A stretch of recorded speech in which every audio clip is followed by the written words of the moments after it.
ये मौज संतों में, ये भट्ठी आपके अंदर है। ये तो संत सद्गुरु बताएंगे। अर्धे ऊर्ध्वे भाठिन रोपी ब्रह्म अग्नि प्रज्वलित होते हैं उसमें।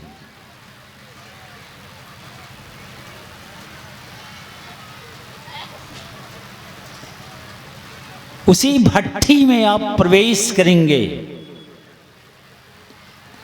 उसी होकर स्थूल सूक्ष्म कारण महाकारण चारों शरीर को पार कर और कैवल्य शरीर को भी पार कर जाएंगे। वो परमात्मा का साक्षात्कार करेंगे। ऐसे महापुरुष संत कहलाते हैं। चाहे जिस वेशभूषा में हो, चाहे फूल पंटे में क्यों नहीं हो, नंगा क्यों नहीं रहता हो, बहुत अलग अलग वेशभूषा में रहते, नंग धड़ंग पागल जैसा भी पहचानना मुश्किल है। रामकृष्ण परमहंस देव महाराज के सामने उन्हीं का भगना हृदय सेवा में रहते थे। एक नंग धड़ंग आया पागल जैसा, बगल में गड्ढा था, भोज भंडारा हो तो उसी में जूठन पत्तल फेंक दिया करता। और वही पागल आया, नंग धड़ंग था, घुस गया गड्ढा में। अब कुत्ता पहले से घुसा हुआ था, तो वह कुत्ता इनको देखा ना तो गुरगुराया। तो ये कहते हैं कि यार तुम भी आया खाने, हम भी आए हैं, गुरगुराता क्यों है? पर कुत्ता बुझने वाला है। कुत्ता भूखने जो लगा तो झपट के कुतवा को बाह में समेटा, चट से पत्तल उठाया, अब मुंह में लगा दिया कि खाओ, तुम भी खाओ, अपने भी खाओ। हृदय की दृष्टि गई, कहते महाराज जी कैसा पागल है? तो रामकृष्ण परमहंस देव महाराज कहते तुमको आंख है तुमको आंख? अरे यह पहुंचा हुआ संत है, अब देख लीजिए, पहचान सकेंगे आप। अद्भुत अद्भुत ढंग के लोग इस संसार में रहते। एक था मग्गा स्वामी, मग हाथ में रखते, जो कोई कुछ दे तो मगे मिले, खाने का हो पैसा हो जो दे, मगर मग को हमेशा मानते रहते थे। तो लोग उसको मग्गा मग्गा कहते। क्या नाम है किसी को पता नहीं। अब पूछता तो इस तरह बोलता जैसे दो चार चम्मच पक्का फर्श पर फेंक दो, कैसे आवाज करता है? चिंग चिंग चिंग करता है ना, इस चाइनीज भाषा की आवाज निकलती है। पूछे कोई नाम, कहाँ रहने वाले? ची चा ची चू। अब क्या समझेगा लोग, सब पागल है।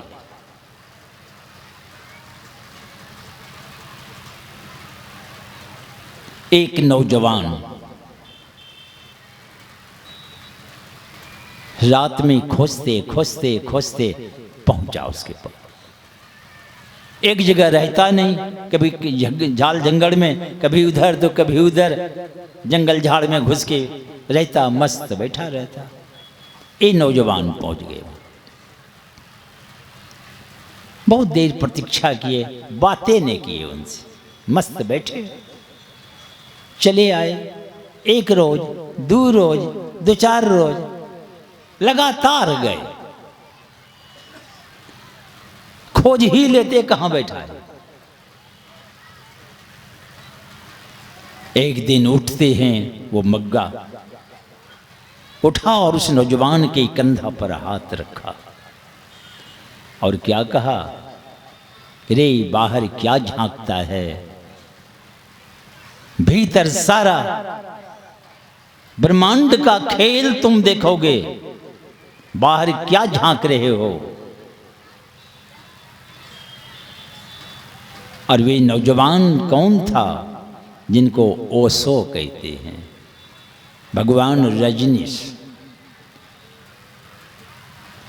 ओशो बहुत इंटेलिजेंट विद्यार्थी थे।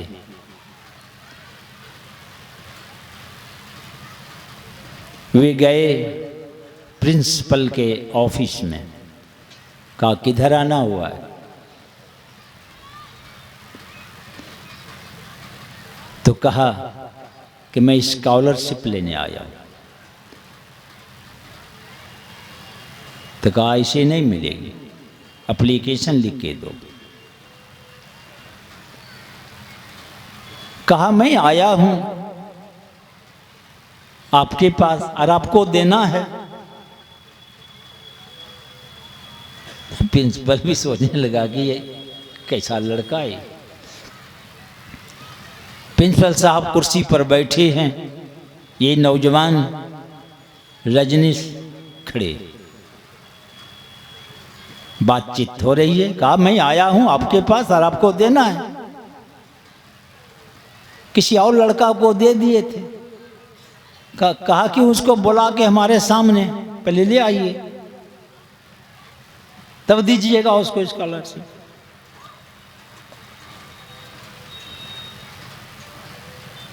ये नौजवान कुर्सी पर बैठ गए। खड़े खड़े बातचीत हो रही थी तो कुर्सी पर बैठ गए। तो प्रिंसिपल साहब कहते हैं क्यों बैठ गए कुर्सी पर। तो कहा आप कह नहीं रहे हैं और कुर्सी बोलेगी नहीं, इसलिए मैं बैठ गया।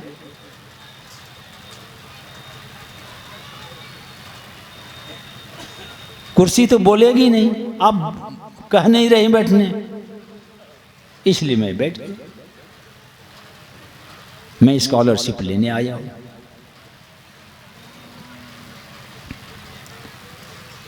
एक मैदान में आखिर इसको स्कॉलरशिप देना पड़ा।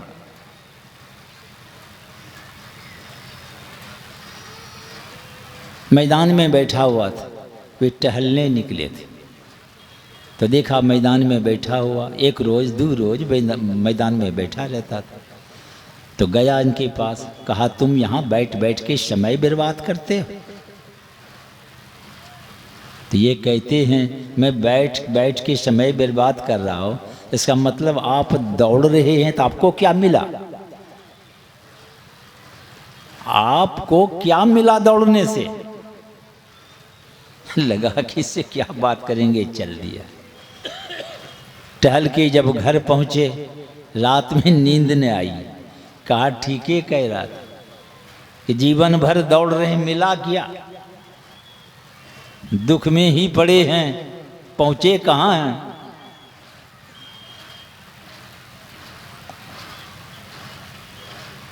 पहुंचे कहाँ? दूसरे दिन पहुंचे उस रजनीश के पास। कहा तुम दाढ़ी क्यों बढ़ाए? कहा मैं बढ़ाया वो दाढ़ी? दाढ़ी तो अपने बढ़ती है, दाढ़ी कोई बढ़ाता है क्या? ये तो अपने बढ़ती है, आप कटा क्यों लेते हैं? ये पूछते हैं रजनीश। प्रश्न तो आपके ऊपर होगा कि आप कटा क्यों लेते हैं? दाढ़ी तो अपने बढ़ती है, मैं बढ़ा रहा हूं घिच घिच के।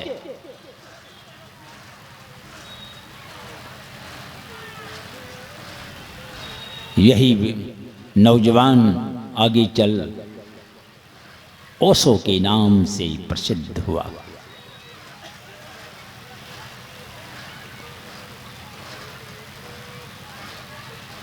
आपके अंदर सारी व्यवस्था है, पर उस भट्ठी में जाएं आओ।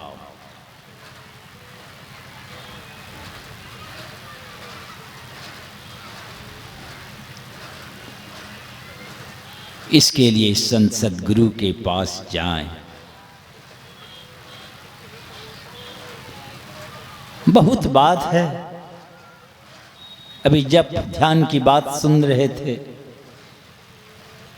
मैं गुरु महाराज के सामने बैठा था, अकेले था। मुझे भी भजन भेद गुरु महाराज दिए।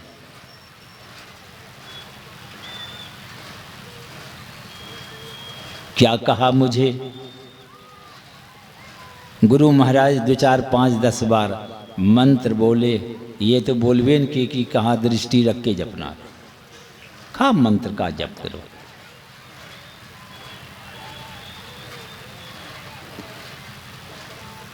तो 4 बात समझाए,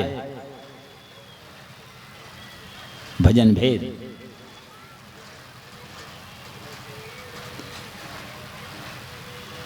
तो एक दिन गुरु महाराज कुर्सी पर बैठे थे,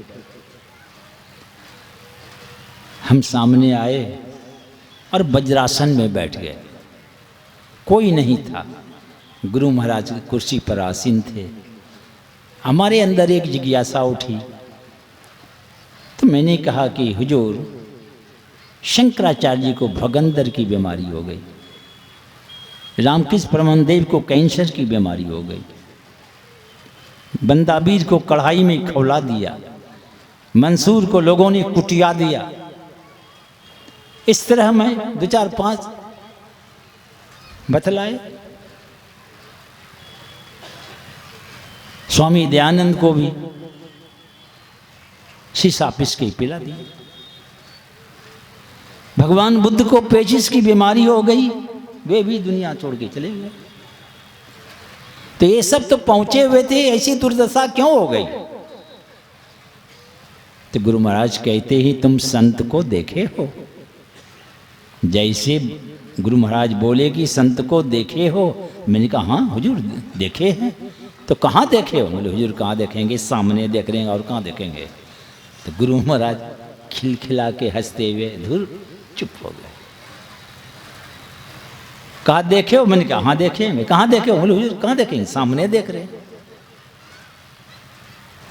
तो गुरु महाराज कहते हैं, सुनो, कोई तीर मार दे किसी को, आइए पता लगाने लगे किसने मारा, किस कंपनी से ये तैयार कर इस तीर को चला दिया है, ये तमाम खोजने लग जाएं, तब तक तो मरिए जाएगा। पहले इसका उपचार करो, अपने सब पता चलेगा।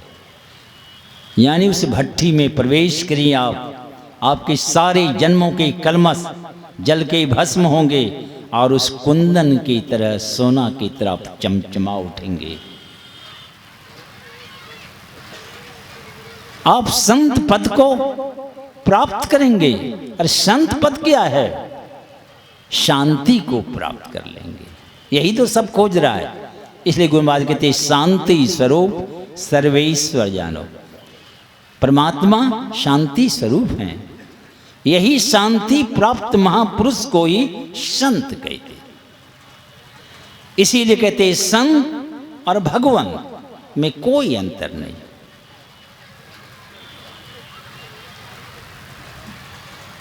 देवी देव समस्त पूरन ब्रह्म, गुरु महाराज कहते हैं, गुरु में करे निवास कहत है, गवाही दे रहे हैं, सारे संत कह रहे हैं इस बात। कहत है संत सबू,